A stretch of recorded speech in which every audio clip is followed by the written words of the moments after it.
those of intellectualradio.com, its subsidiaries, or sponsors. Encouraging, educating, and empowering you into action. This is Warriors Talk with your host, Lady ReShell. Hello. Welcome to Warriors Talk with author and founder Lady ReShell, where we move away from awareness towards action.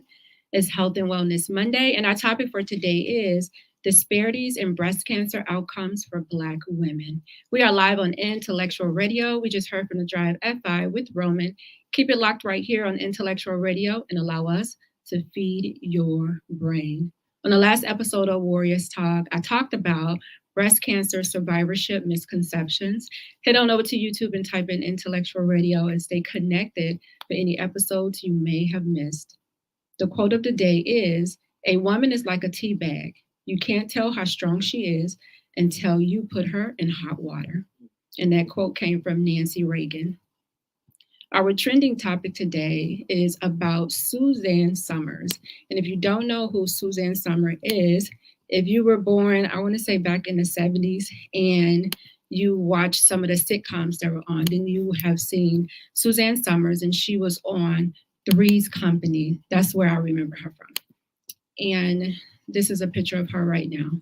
She actually passed away this weekend from breast cancer. And they said she was dealing with breast cancer for cancer period for over 23 years.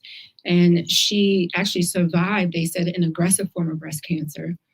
And she was a longtime actress who made us laugh.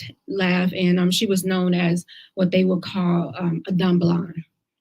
But she was far from that in her real life. So she died a day before her 77th birthday, which her birthday would have been today. And her husband and her family are celebrating her on today.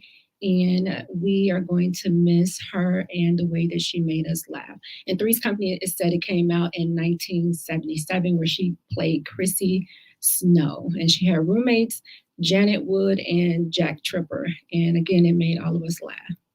So she would be greatly missed. That is your trending topic for today. If you don't know who she is, now you know. We are so grateful for our sponsor, you guys. We have Emanuel Church of God in Christ, Pastor Michael Richardson, who have been faithfully sponsoring Warriors Talk. I want to say since we started, you guys. So make sure that you go over to Emanuel Church of God in Christ and hear some of the good old food that he gives out every Sunday morning as it relates to your soul. Greetings, I am Pastor Michael Richardson. And I am First Lady Anastasia Richardson from the Emanuel Church of God in Christ. We're located at 3058 West Van Buren in Chicago, Illinois. We are building upon a solid foundation. And we're inviting you to join us every Sunday morning on Facebook Live at Emanuel COGIC at 10:15 Central Standard Time. And you can also view our videos on our YouTube channel at Emanuel COGIC-MR. Once again, this is Pastor Michael Richardson and First Lady Anastasia Richardson. And we're from the Emanuel Church of God in Christ. We are building upon a solid foundation. On Sunday, we will be celebrating 20 years for Pastor Michael Richardson. So I'm so excited about that. If you are tuned in on any form of social media, please like the show, share the show, invite someone else in on the show that you feel may benefit from this valuable information. Joining me today is our special guest, who is no stranger to Warriors Talk. She is our healthy solution expert with over 20 years of experience as a family physician. And guess what? She is impacting lives every single day. Hey, Doc Michelle. Hello, Lady ReShell. How are you? I'm good. Like you said, it seemed like it's been forever since I've seen you. I know, but this is a great time for us to reconnect and share some great information.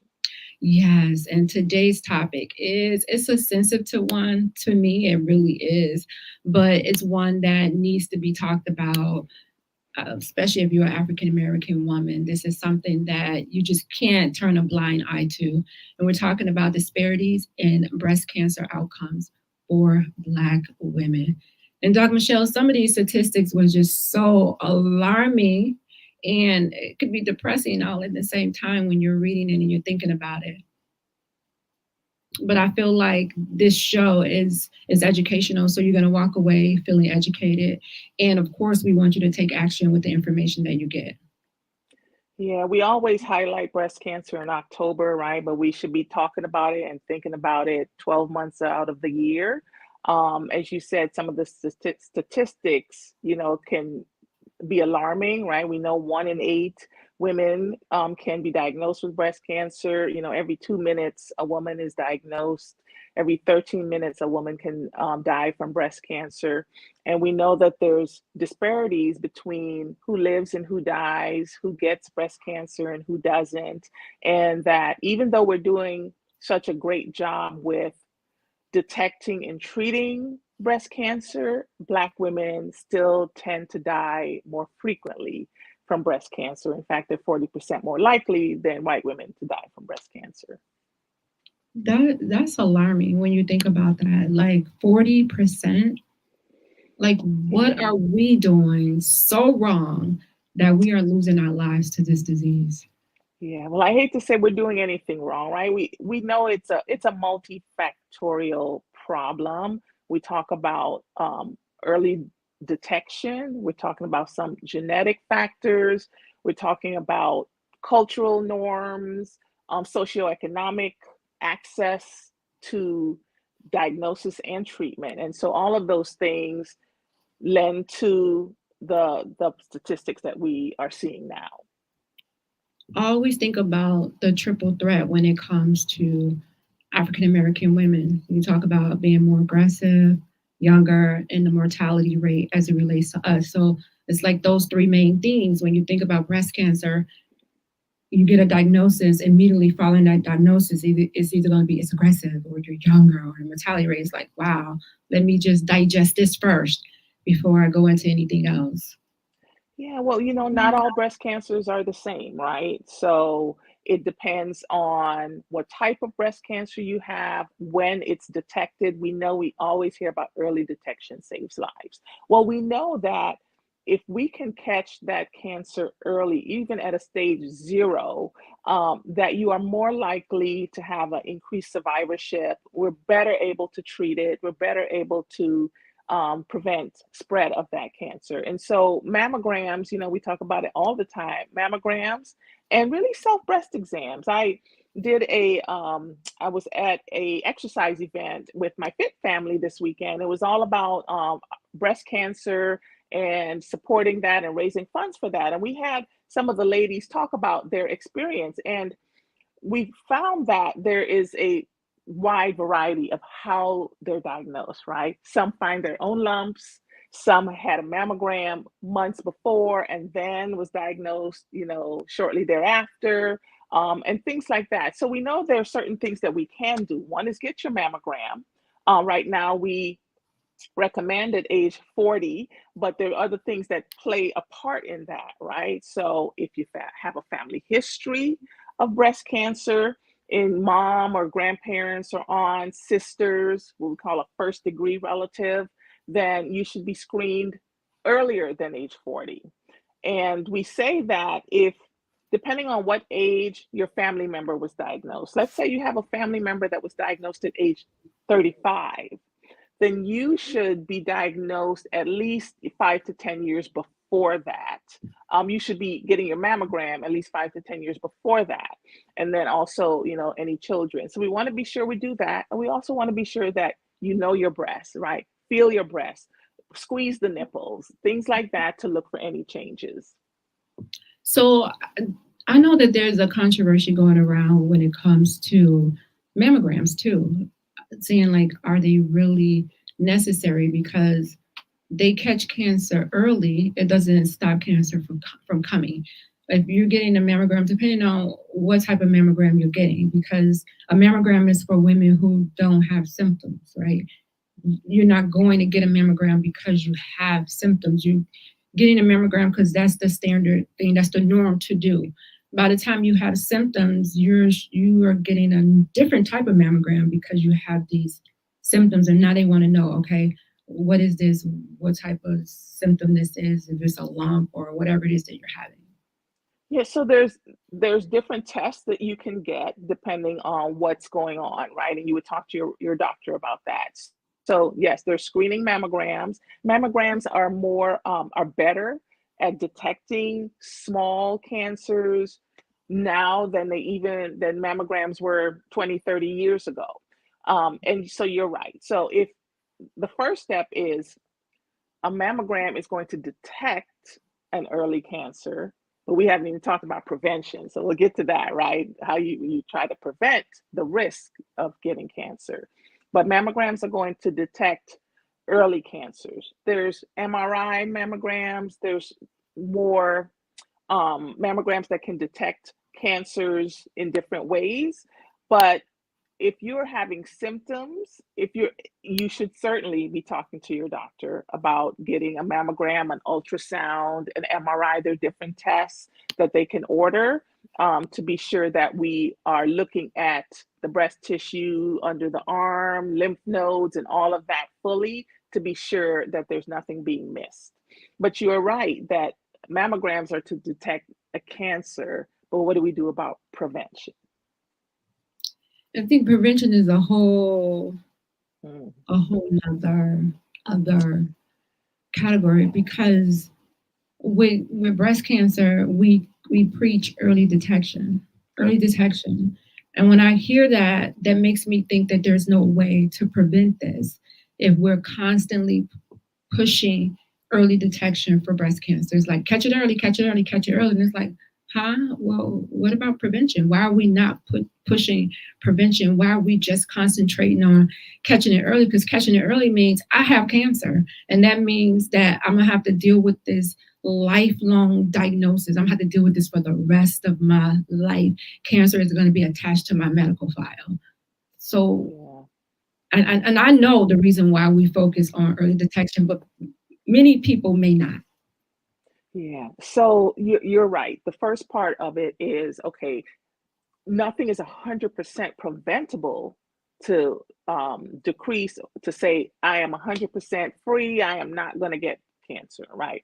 But we know there are certain things that we can do to decrease our risk of breast cancer. We know that exercise can decrease your risk of breast cancer because exercise helps us to stay healthy, not be overweight, because we know that when you're obese and overweight, you carry more estrogen, which can increase your risk of breast cancer. So we always talk about exercise as a component of decreasing your risk of getting breast cancer.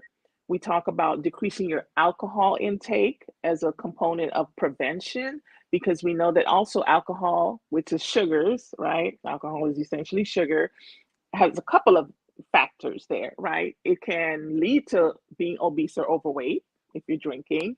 It can also increase your estrogen levels because you now become overweight or obese, right? And then you're also increasing more sugar into your diet with extra alcohol. So we talk about decreasing your alcohol intake. We talk about decreasing your smoking, making sure you're eating a plant-based diet, all those things that help to keep us healthier and decrease our chances of developing breast cancer. But we know sometimes we don't like to talk about those lifestyle modifications because they are hard and it takes a lot of motivation, but we need to focus on that as well, right? Exercising, walking 30 minutes, 5 days a week, all the things we talk about on your show when we get together. But you're right. When you're talking about mammogram, you are talking about early detection and finding a cancer that's already there. But that's important because we just said 1 in 8 women are going to be diagnosed, right? So if that's the case, we want to be able to catch it early because we have such great research, medicines, surgery, chemo, radiation, all the things we know that can work to help increase a person's survival. And what does catching it early mean to someone? What does that mean? When well, you say it means catching it before it spreads out of the breast tissue, right? Because then you're talking about stage 3 cancer, which is, in the lymph nodes, which are we have lymph nodes all over our bodies, right? When we get swollen glands, when we get a sore throat, those are our lymph nodes that get swollen. We have those under our arms, we have those throughout our breasts. And so we want to make sure it doesn't spread to a lymph node because when it spreads to a lymph node, then it can spread even more throughout the body, which would become stage 4 cancer, right? It's not just limited to the breast tissue, it's now spread past the breast into the brain or the bone, places where commonly breast cancer can spread to. It is not detectable to the naked eye, minute, contained within the breast, because that means the treatments can be more successful. That could be a lumpectomy, maybe with some radiation. It might mean a mastectomy, removing the breast tissue. It depends, right? There's options, and I leave that to the hematologist, oncologist to go through all the different treatment options. But we know that catching it early is the mainstay of survival beyond prevention. I've had someone say this weekend that they found their breast cancer just because they had bloody discharge from the nipple. They didn't feel a lump, there was nothing else, and that was in stage 0, right? So we can treat that, it has not spread, we can remove that cancer and hopefully decrease risk of recurrence in the future. So it's not always a lump, because I think people are often looking for a lump, and that's not necessarily, because not all lumps are malignant either. Yeah, and by the time you feel a lump, if it is cancer, right, it's larger now. It's a centimeter or larger. There's certain physical signs that tell us that something is wrong, right? Either a lump. We talk about puckering of the skin, where the skin starts to look like orange peel, where you can have a bloody discharge from the nipple as well. You can have no symptoms, and so that's why screening mammograms are key. We all know someone, right, who's been touched by breast cancer. So you touched on things that we can do to minimize our risk, such as the exercising, the eating. So if you have the smoking, if you have someone, Dr. Michelle, that does all of those things to minimize their risk, and they still get a cancer diagnosis. Well, only 5 to 10% of cancers are really genetic, right? If we knew the exact cause, right, boy, wouldn't that be great, right? If we knew exactly, we know there's genetic factors that play a part, and we know that there are other things that can increase your risk of breast cancer, but people can be doing all the right things. So it's not like, oh, I did something bad, I did something wrong, right? There's a lot of things that we don't know about breast cancer. There's lots of myths about what could cause it. Is it the aluminum in my deodorant? Is it sugar? Is it, something I'm eating? And we don't have clear studies on those things, but we certainly will say, hey, if you're concerned about some of those things that may, we hear the myths about, certainly you can do your part to decrease use of those things. But we certainly don't have any significant studies that show direct links between those myths that we hear about.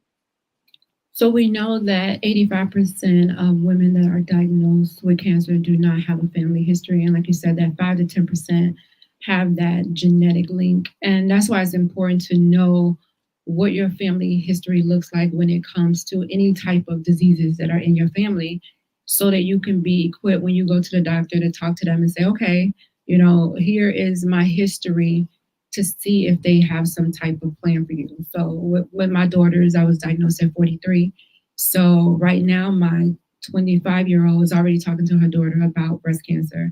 The doctor is talking to her about getting genetic testing. And so that's just some things that she can do to help calm her fears in a way, in one way, to say, okay, I'm not a carrier of this disease. I don't have to worry about passing it along to my children. Although I tested negative for the genetic testing, I think that a lot of the tests probably wasn't out there when I took it as well. They're always coming up with new tests that, you can you can test and then get your results, and then equip your loved ones with that information so that they know what type of action that they can take. Right. Yeah. So that genetic component, right? Like you said, you were diagnosed early, but your BRCA gene was negative, right? And there's other genes, right, that we probably can't test for that could still be a genetic component. It's just not that gene that was tested for. And so certainly because you were diagnosed young, that is why it's important for your children to start getting their screenings before age 40, right? At least, 5 to 10 years before the age that you were diagnosed. So for some reason, I thought that if you were diagnosed after 40, it wasn't considered young. But I was at a walk, and I think it was the Young Cancer Coalition. And she was like, how old were you when you were diagnosed? I was like, 43. She was like, yes, as long as you were younger than 45, we considered you a young breast cancer survivor. And I was like, oh, wow, I never knew that. So then that makes me look at my diagnosis a little different, because I wasn't looking at it as, oh, you got diagnosed younger. And we do know when you're diagnosed younger, a lot of times they have a worse outcome, and they're diagnosed in the later stages. They have a hard time fighting this thing.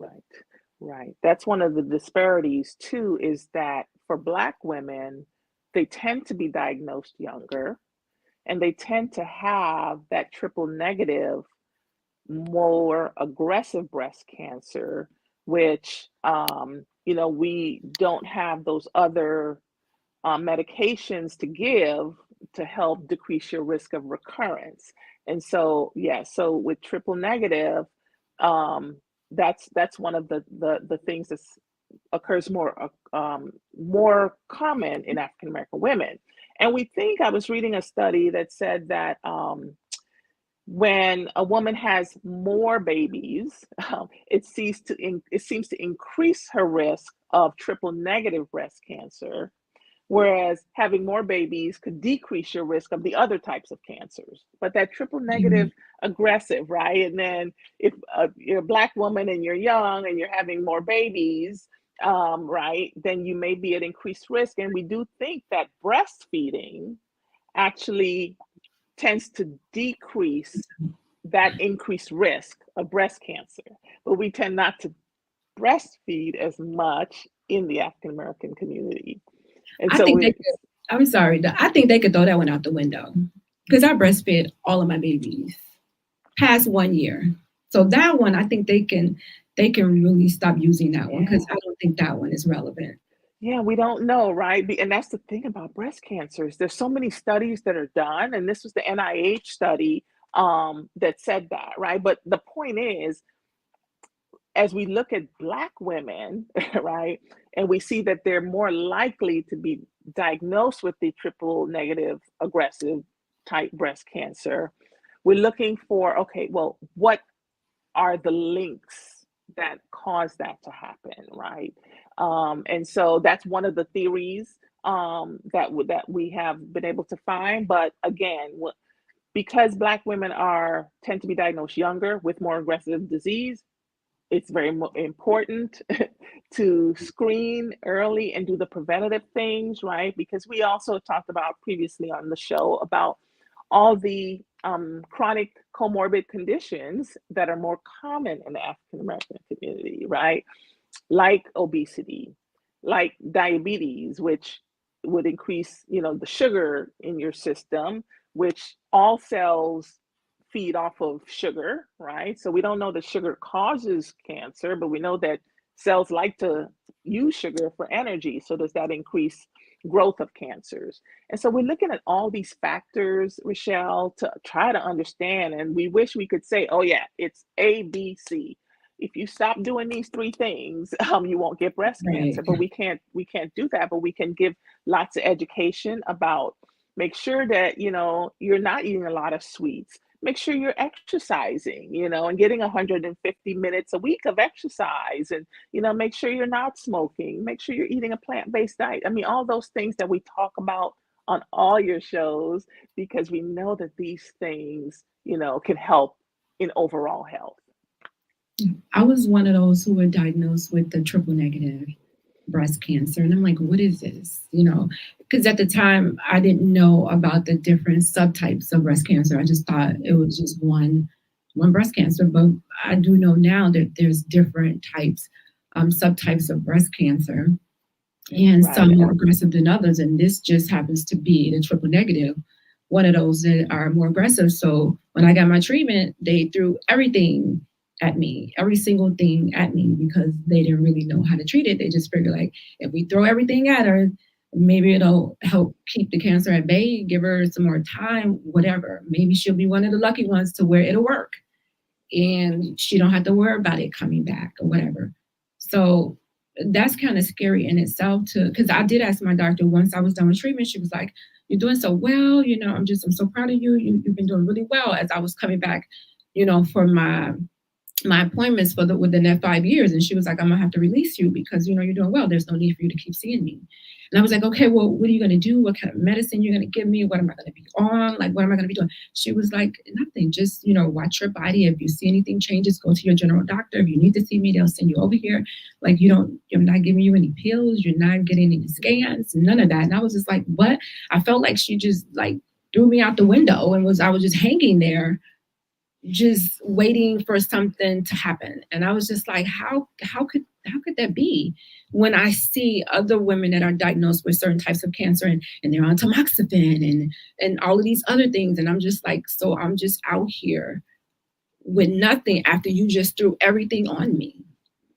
Right. So that triple negative means that cancer, that tumor is not responsive to the hormone treatments, right, that we use, like tamoxifen, to help prevent recurrence, right? And that can be scary, right? That can be scary because you're like, well, what about all those other things that I hear about? So it's even more important, and she probably did talk to you about making sure that you are living a healthy lifestyle, and then making sure that you're getting your scans, you know, consistently, to, again, detect anything early, right? We know that most recurrence with cancers occur in the first 2 to 5 years after diagnosis, but it can happen anytime. I've had patients 20 years later, right, that it can happen. So one of the things with breast cancer is we can never say all, never, right? Or never say cancer-free. They never say you're cancer-free. They say no evidence of disease, because they can't tell you that you're cancer-free. Right. No evidence of disease. With all the testing and things that we can do, we don't see any evidence of disease. That's what my surgeon told me. After they tested my lymph nodes, he said, they tested 16 of them. The one lymph node that had the cancer in it, the size of a pencil lid. So they took all the lymph nodes around that lymph node to test them, and they all were negative. So he said, okay, there's no evidence of disease. When I went for surgery and they put the glucose in me for the sugar to go to where the cancer was, then the doctor marked the spot. So the surgeon knew where to go to remove, and he only had to go to the lymph node because there was no cancer in the breast. So I'm looking and I'm learning as they're doing all of these things, but it's kind of scary because I do feel like I was just hung out there. Kenya said, and the sad part is them knowing that it's more common in African American women, and it seems like they would have had some kind of something. And I do know right now that they're working on a vaccine for it. I know Northwestern is working on it. I know some African American women who are in this study. So I'm praying that it's something that we can use. Those of us who are done with treatment, we can use it. You know, it's something that would benefit us, and it works. Yes. And that's the other thing that you mentioned when I think about disparities, is that we as African American women don't participate in clinical trials, right, and clinical studies. And so we may be missing out on some great options for treatment, right? And so you want to be sure, because one of the things is, as we started out saying, is we get diagnosed later in disease, perhaps because, you know, we didn't go or we have that aggressive type of cancer. And so you're getting diagnosed later in the course of your disease process. And then you may not be getting the as aggressive treatments as someone else may be getting, or being talked to about clinical trials and all of that. And that's why you have to advocate for yourself and be educated on it. Because clinical trials can be a great option, especially for people who may have some aggressive disease and more advanced disease. I totally agree. The people that I've known that have been in clinical trials have been just great reviews about it, and I see them doing well. I see them doing really well. I feel like, Dr. Michelle, that when we're sitting in that doctor's office, that oncologist's office, they're not, a majority of them are not talking to us about clinical trials. They're not. That's not their focus, because I believe it takes away from them and their business. They're not pushing us over to clinical trials. A lot of them are not, unless it's maybe they're getting a kickback from the so many patients they sent over there. So I don't know, but where I went, they didn't mention anything about clinical trials. And a lot of the survivors that I talked to didn't know anything about it. They might have heard about it, but no doctor sat down and explained it to them. Oh, this is going on. No. So it's not that we don't want to participate, it's that we don't even get to hear about it to say we don't want to participate. Right. And depending on where you are getting your treatment, if they are not familiar with any current clinical trials, they're less likely to speak to you about it, right? Unless you're at one of the big major institutions like a Northwestern or a Rush or somewhere, the cancer center, you may not hear about it. But that's when, and your program is so important, right? You've got to advocate for yourself. You've got to know that that is an option for you. And we should do better with talking about it to patients of all races. But unfortunately, that doesn't happen. And because if you as an African American are in a lower socioeconomic culture, and you don't have the means, you may not be at that big institution and you're just not hearing about it. But we've got to do better with that. Hematologists, oncologists, they're very busy, and less than 2% of oncologists are actually African American. And so we tend to, have better relationships when we're seeing someone like ourselves. But we should always be talking about it and advocate for it. If you know someone who has breast cancer, ask them, hey, did you talk to your oncologist about any options for clinical trials? Maybe they're not a candidate. Depending on your situation, what treatments you've had previously, you may not even qualify for a clinical trial, but you should at least be given the opportunity. That's true. Angela, I think she was talking about what we were talking about earlier with the triple negative and not having any other like monitoring. And she was saying that's extremely scary when you drop off and you just out there and you don't know, oh, I don't know what's going on. What am I supposed to do? Yeah. And then Kenya said, and you're correct, they're not mentioning it, and they should be. They should be. She said that's not good because they're oncologists. They should know. They should know about some type of clinical trials, or maybe it should be part of our treatment to say, hey, okay, yeah, this is the treatment that we're giving you, and then guess what? Here's a list of clinical trials that may be in your area, or here's the website to clinical trials. You could go on there and look for yourself, and they can just sign off and say, I did get this person the information. We can sign and say, oh, I don't want the information. They can sign off something. Yeah, and there's the website clinicaltrials.gov, G-O-V, clinicaltrials.gov. Like myself and other providers probably use it, but I will use it and I can say, hey, well, in your area, here is a trial that you may qualify for. There's lots of criteria and eligibility, but at least there's usually a study person that's the contact person that you can reach out to and say, hey, I'm interested in this trial. I don't know if I would qualify, but that person can start the process for you. And that's something that anyone can do, but that website can be a little bit overwhelming for just a lay person.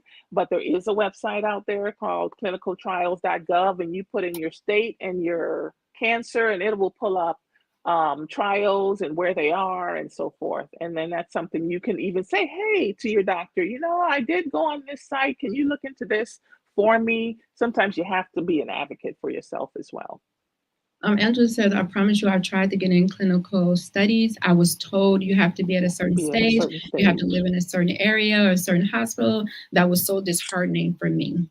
Yes, that's exactly what I was saying. Yep, they have lots of eligibility criteria. You can't be it depends on every study, but you can't be at a certain stage of cancer. You couldn't have tried specific medications previously. So there are eligibility criteria for all studies. I still encourage anyone, if you're thinking about it, to even if you're early in your disease state, you may want to look at that, right? So that you kind of think about it, well, if they said that I could be eligible at this point, I can reach back out if that study is still open. But that's a conversation really all oncologists should be having with their patients, and their oncology team should be supporting you in that.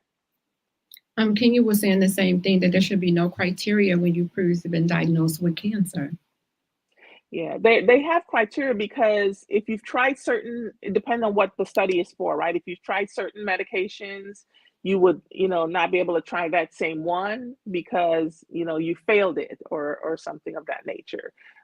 So it does depend, but there are a lot of trials, especially for breast cancer, that are out there. Some people have to travel. Some insurances, depending, will cover some travel costs to go to another state for a trial and so forth. It just depends.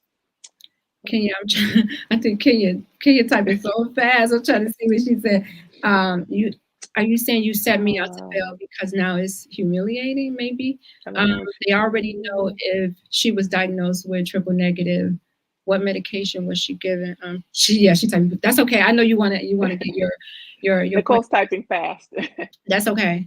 I feel like you have all of my information, right? All this information is given, all these tests that you are taking, you putting this information in the system to see what type of treatment I'm going to get. And it pops up with this stage, this grade, whatever, this is the type of treatment you get.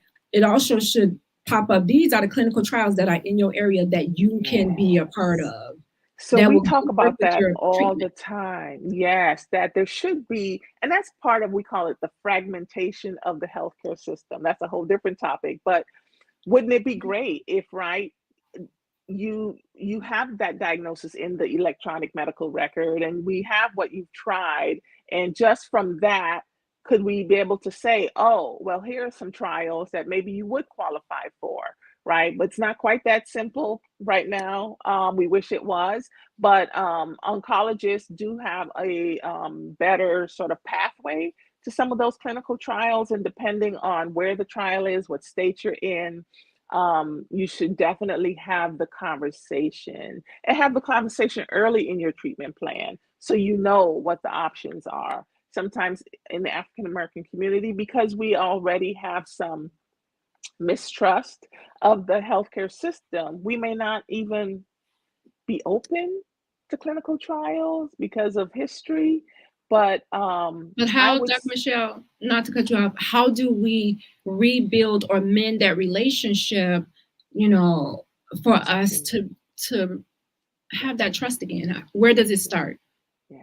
It starts with both of us. It starts with doctors in the healthcare system, and it starts with you too as a patient, being open to have the conversation. We've talked about before that if you are advocating for yourself to your provider and you don't feel that you are heard, or they're not listening to you, then you have an option to find another provider that is. And sometimes that means you've got to find that person that you connect with. But providers also have to, be open to listening and to thinking about things differently.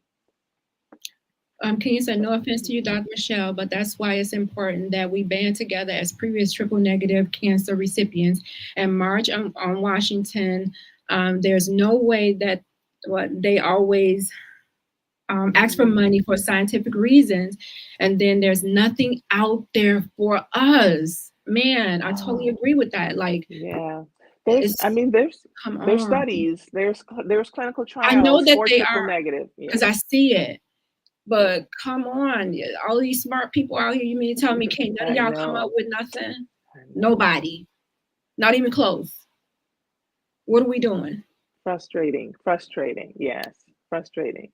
But yes, there's trials for triple negative breast cancer as well. And yes, it takes lots of funds and monies to run trials. And we're not taking this out on you, Dr. Michelle. You just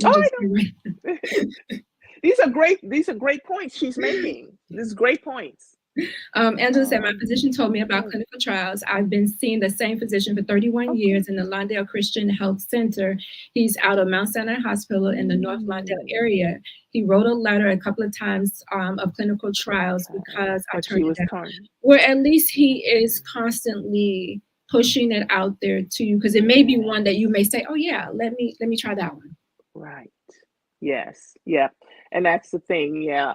Angela, right. Like we said, there's lots of criteria and eligibility that you have to meet in order to qualify. And so sometimes it's better, as I said, to at least put it in the front of your mind early in the course of your disease before you've tried a lot of things and now you don't qualify for the clinical trials, right? Kenya. Taking care of patients. Kenya's talking so fast. She said, trust me, taking care of patients. Taking care of patients is a moneymaker. That's so true. If they give you something, then where do they leave them? If so, okay, that's true. It'll leave them. If they find a cure for cancer, a lot of people would probably lose their jobs and be out of business. You'll still have people, going to the doctor for getting their annuals, getting those screenings. But that moneymaker, if you take it away, ooh, baby, it's going to be a lot more people in the lakes. That's all I'm going to say. Doc Michelle, really quickly, because I know we need to do a part 2 on this one, because this was good. I didn't know it was going to go this deep, but it did. So we definitely need to do a part 2. So I'm going to table that because I want to do a part 2 on this. But I want to go into some of the myths really quickly because we have like a couple of minutes. And I want to talk about early stage breast cancer. Some people feel like if you have early stage breast cancer, that it really you really have a reoccurrence because you caught that cancer early, because we do push early detection. Right. So early stage breast cancer, it's more likely that you will be able to get a definitive treatment via surgery or chemo or radiation, but there's always a risk of recurrence, right? But we know that your chance of recurrence, your chance of that cancer spreading outside of the breast is less, right? And that's what we're trying to prevent. We want it to be what we call localized. If we're going to catch it, we want it to be early and localized to the breast tissue where surgery can be a definitive treatment. Once it spreads outside of the breast, which is that stage 3 and stage 4 cancer, it's more difficult to treat and the chance of recurrence is greater. But there's never a chance of recurrence. There's always that risk. What about annual mammograms? It's a guarantee that breast cancer will be caught early. If I get my mammogram, they are going to, if there's cancer there, they are going to find that cancer early. Right. So up to 20% of cancers can be missed by a mammogram. So a mammogram can catch up to 80% of cancers. It's going to miss some. And that's why, even though you've had your mammogram, it's still important to pay attention to your body, right? It's important to feel your breast, squeeze your nipples, make sure there's no changes that you notice before, because people will think, oh, I got my mammogram in October, I'm good till next October, right? I'm not going to worry about it. But you should still be aware. You should still look at your breasts.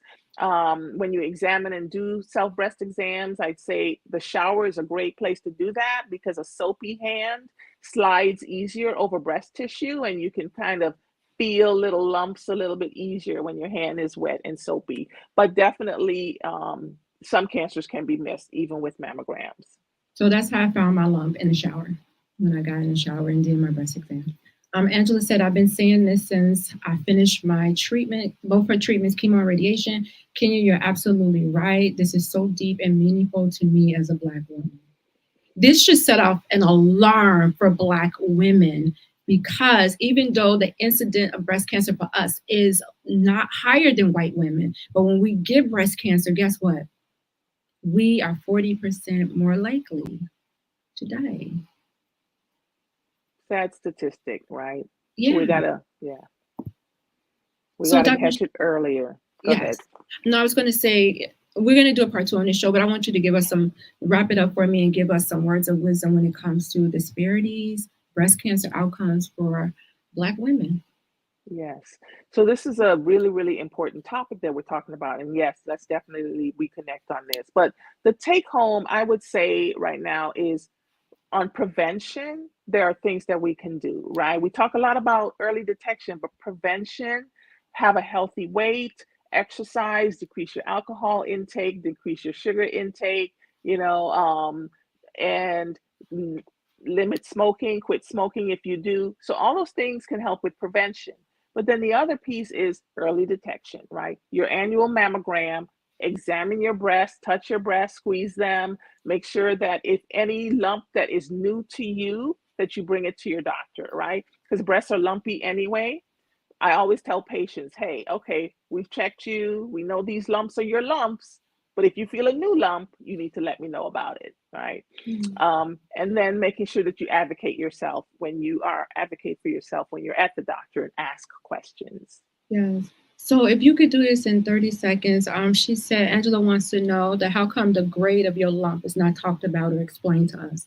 They'll say you stage 2, grade B or whatever. Oh, okay. Yeah. So that is pertaining to the size of that lump, right? If there are any lymph nodes in there, what it looks like on mammogram and MRI. And so we try to simplify it, right? From a medical perspective, I say, okay, we're trying to simplify it for you because if it wouldn't necessarily change your treatment plan, we may not go down to all of the stage 1, grade B, the size and all the other sort of genetic components to it.